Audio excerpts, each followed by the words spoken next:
Про жесткость рамы Спидона X Monster могу только сказать положительные эмоции оставить. Очень жесткие перья.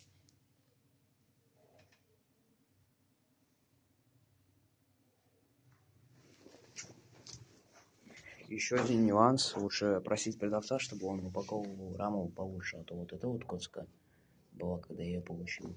И вот тут вот вмятина сильная. Что верхний подшипник еле как вставился. Так что лучше просить продавца, чтобы он упаковывал получше. И, кстати, огневой стакан не был ничем защищен, когда я ее получил.